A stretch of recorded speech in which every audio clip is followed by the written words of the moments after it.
Hasto dipanggil KPK lagi. Langganan, Pak. Jangan sampai fenomena autocratic legalism itu dibiarkan terjadi. Saya melihat orang-orang PDI saat ini seperti yang sedang kebakaran jenggot. Suratnya sudah seminggu katanya, dan kemudian tidak ada laporan sehingga saya tidak tahu. Maka kemarin kami mohon maaf betul. Jadi buat para politikus karbitan, politikus yang isi otaknya cuma tai itu orang-orang PDI, hentikan saja untuk terus menyerang pribadinya Jokowi. Berkat kebijakan Presiden Jokowi, daya saing Indonesia meningkat dan pacu kepercayaan investor.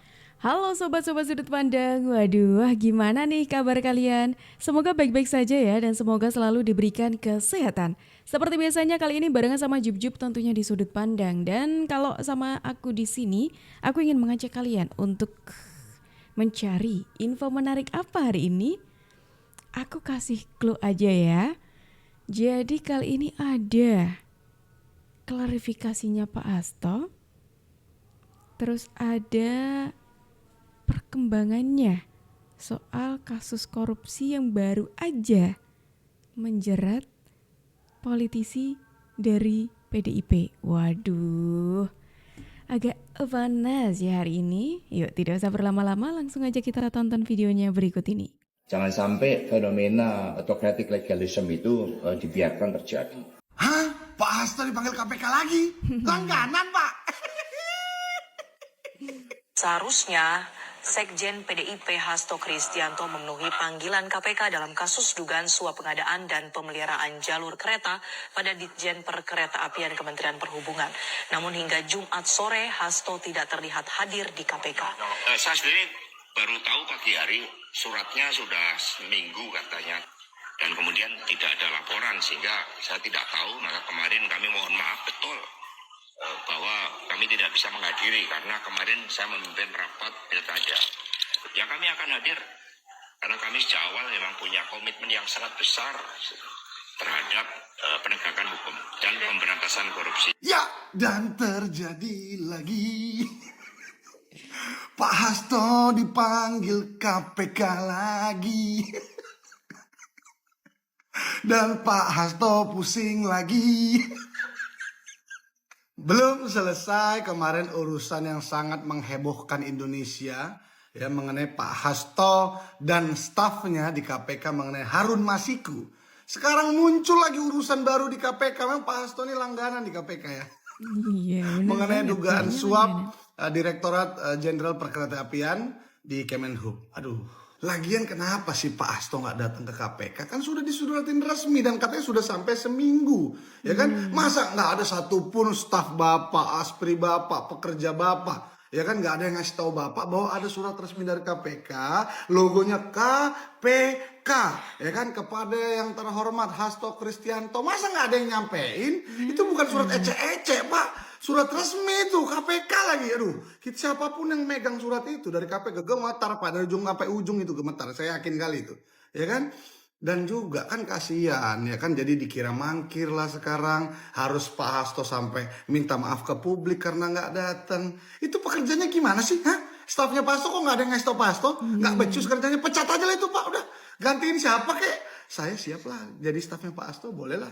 Ya. Wah, kira-kira ada nggak yang mau jadi stafnya Pak Hasto nih, yang ngingetin kalau Pak Hasto nih ini dapat surat undangan gitu, biar nggak lupa lagi Pak Hasto, biar tahu terus gitu loh ya, biar nggak dikira mangkir lagi nih Pak Hasto.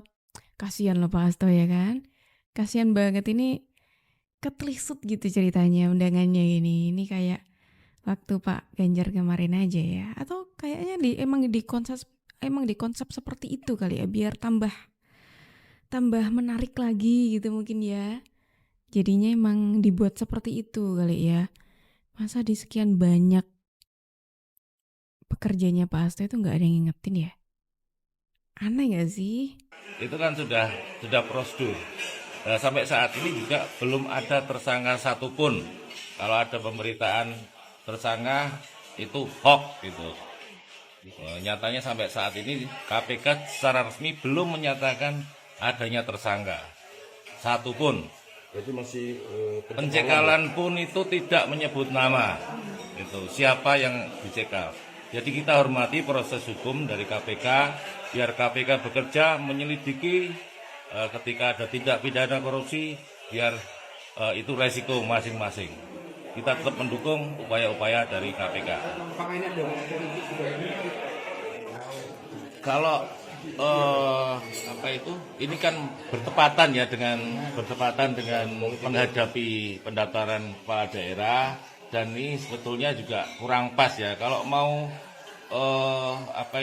menyelidiki tindak pidana korupsi di Kota Semarang itu ya harusnya jauh-jauh hari, tidak hanya mendekati proses pilkada. Ini kan masyarakat juga bertanya-tanya, kenapa harus mendekati pilkada?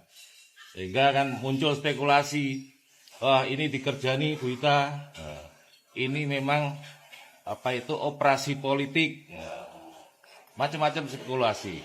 Sehingga kita tidak mau hal semacam ini terjadi. Ya kalau mau menyelidiki, toh sampai saat ini juga belum adanya tersangka. Kenapa ya setiap kali PDIP yang kena itu selalu yang dikatakan seperti itu? Katanya ini salah satu sebuah upaya yang dilakukan untuk menggembosi suara PDIP lah. Terus yang dibawa lagi ini mendekati pilkada lah. Kayak PDIP tuh selalu menggiring opini kalau ini tuh sudah seperti ada skenarionya gitu loh. Ada skenario untuk lebih menjatuhkan PDIP. Kalau menurut kalian gimana? Tulis di kolom komentar ya. Isu kekosongan jabatan itu dibantah oleh Sekretaris Jawa Tengah Sumarno. Ditemui pada hari Minggu, Sumarno menegaskan Hefe Arita masih memiliki tanggung jawab sebagai Wali Kota Semarang. Provinsi Jateng hingga kini belum menunjuk pelaksana harian Wali Kota Semarang karena status Hefe Arita belum ditahan dan belum menjadi terdakwa. Sumarno memastikan sektor pelayanan publik tetap berjalan dan tidak terganggu dengan adanya penyidikan dugaan korupsi yang menjerat Wali Kota Semarang. Sebelumnya, Hefe Arita ditetapkan sebagai tersangka korupsi oleh KPK. Hefe Arita diduga menerima gratifikasi serta korupsi pengadaan barang dan jasa di lingkungan pemerintah Kota Semarang pada 2023 hingga 2024. Masih berproses ya. Jadi kita dari Pemprov Jateng juga belum melaporkan apapun terhadap Kota Semarang. Kalau seharusnya tidak terganggu secara konsep, harusnya tidak terganggu karena semua harus tetap menjalankan tugas sesuai dengan tanggung jawab. Termasuk wali kota juga masih harus menjalankan tugasnya sesuai dengan. Nah loh, kan kok sudah tidak ada di tempatnya nih. Ini loh ya. Saya melihat orang-orang PDI saat ini seperti yang sedang kebakaran jenggot. Apalagi tokoh-tokoh petinggi-petinggi PDI selalu menyerang yang namanya pribadinya Jokowi. Dan dia selalu mengatakan dengan politiknya bahwa Jokowi katanya bisa besar karena PDI. Alih-alih katanya dia mengatakan bahwa hanya PDI yang bisa menjadikan seorang tukang kayu menjadi presiden. Wey, orang-orang PDI, omongan-omonganmu itu hentikan. Rakyat itu tidak bisa dibego-begoin dengan politik-politikmu, politik jahatmu itu. Betul. Justru kamu harus banyak berterima kasih kepada Jokowi. Karena PDI bisa besar karena Jokowi. Iya betul sekali. PDI harus bangga. Partainya itu dibesarkan oleh kejujuran, kecerdasan, dan juga kemampuan daripada seorang Jokowi. Jadi buat para politikus karbitan, politikus yang isi otaknya cuma tai itu orang-orang PDI, hentikan saja untuk terus menyerang pribadinya Jokowi. Jadikan semua itu jadi pelajaran bahwa ketika Jokowi pergi meninggalkan PDI, jadikan pelajaran apa yang menjadi kekurangan, apa yang menjadi kekeliruan dalam berpolitik. Jadi tidak perlu terus menyerang sosok atau pribadi daripada seorang Jokowi. PDI harus bangga. PDI itu harus bangga ketika Jokowi sudah mampu membesarkan PDI. Koar-koar, ngoceh, bacot apapun itu, rakyat nggak percaya. Justru malah rakyat itu makin membenci terhadap partai yang berlambangkan banteng itu. Banteng. Jadi saya sarankan ya untuk para tokoh-tokoh PDI, para politikus-politikus PDI, ingat, semakin kalian semua berkuar-kuar untuk menjelekan sosok Jokowi, semakin kelihatan dan tercium bau busuknya orang-orang PDI. Iya, Paham itu? iya. Dan sekali lagi ingat, bahwa PDI lah yang dibesarkan oleh Jokowi.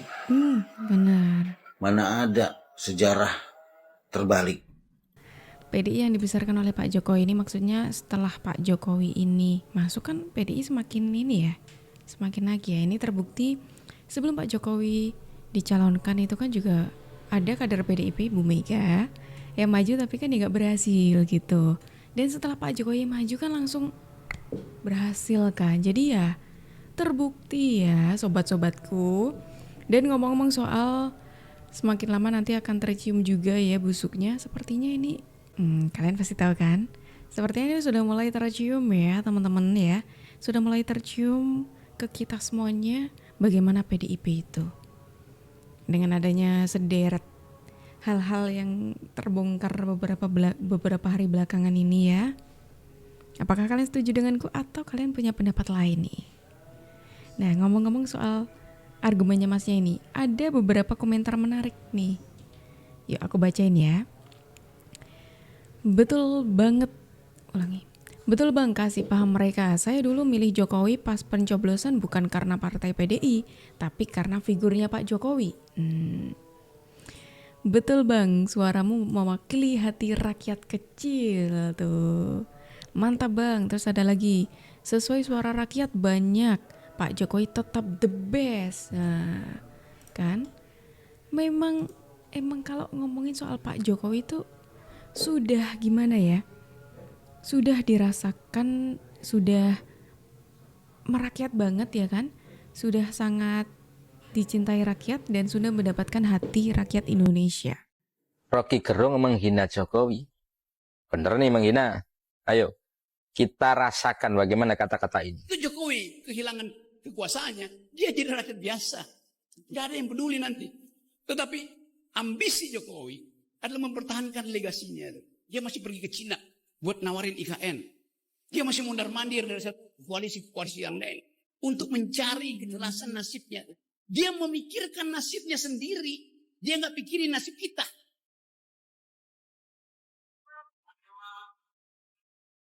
Itu bajingan yang tolol. Bisa dong yang mengucapkan bersilat tidak. Ya bisa. Perasaan kita sebagai manusia yang mendengarkan pasti bisa merasakan. Saya boleh berpendapat kalimat yang dirangkai oleh Rocky ditujukan secara personal kepada Jokowi secara pribadi. Ya mungkin Barreskrim menolak ya pelaporan John Marawan karena alasan ini. Tapi mungkinkah Jokowi melaporkan Rocky? Saya rasa tidak mungkin. Bung Rocky lagi. Gak ada capek-capeknya nih Bung Rocky menghina Pak Jokowi ya. Ini kayaknya giliran kalian deh. Kalian coba komentar gimana sih soal Bung Rocky ini, tulis di kolom komentar ya. Terlalu sering Bung Rocky ini menghina Pak Jokowi sampai-sampai kita tuh yang mendengarkan kayak gitu loh. Bung Rocky lagi. Berkat kebijakan Presiden Jokowi, daya saing Indonesia meningkat dan pacu kepercayaan investor. Berdasarkan data dari Kementerian Investasi Badan Koordinasi Penanaman Modal, BKPM, lonjakan daya saing Indonesia di pasar global yang sebelumnya berada di peringkat 34 berhasil naik ke posisi 27. Keberhasilan ini merupakan sinyal positif bagi Indonesia untuk memacu kepercayaan para investor untuk berinvestasi.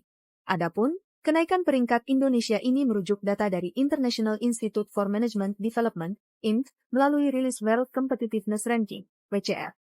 Keberhasilan Indonesia ini dinilai melalui 4 kategori daya saing utama, yang diantaranya performa peningkatan ekonomi, efisiensi pemerintah, efisiensi bisnis, serta infrastruktur pendukung. Ayo, Bung Rocky gimana nih Bung Rocky? Yang katanya Pak Jokowi itu tidak pernah memikirkan kita sebagai rakyatnya. kayaknya Pak Jokowi itu selalu memikirkan kita ya. Kalaupun Pak Jokowi itu tidak memikirkan kita, nggak mungkin Pak Jokowi itu membangun infrastruktur Indonesia sampai segini banyaknya gitu. Dan itu pun diakui dan dirasakan oleh rakyat-rakyat yang sebelumnya. Ingat, sebelumnya itu belum pernah merasakan itu dari presiden-presiden sebelumnya. Dan alhamdulillahnya di masa pemerintahnya Pak Jokowi, mereka merasakan itu. Berarti kan, ya itu kan tanda Pak Jokowi itu memikirkan rakyatnya gitu loh. Begitu loh Bung Rocky ya. Jangan kayak gini tuh, kayaknya Bung Rocky tidak mau mendengarkan deh ya. Dan ini satu-satunya presiden yang kemudian bersama dengan presiden penggantinya dengan suasana adem bersama-sama, nggak kayak dulu ya.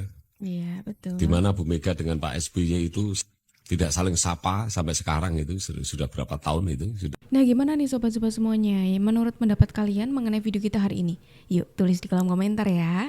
Dan sayang sekali kita harus akhiri dulu nih video kita hari ini sampai di sini. Tapi tenang aja karena besok insya Allah kita ketemu lagi. Jadi jangan lupa di subscribe supaya kalian tidak ketinggalan info terbaru dari kita.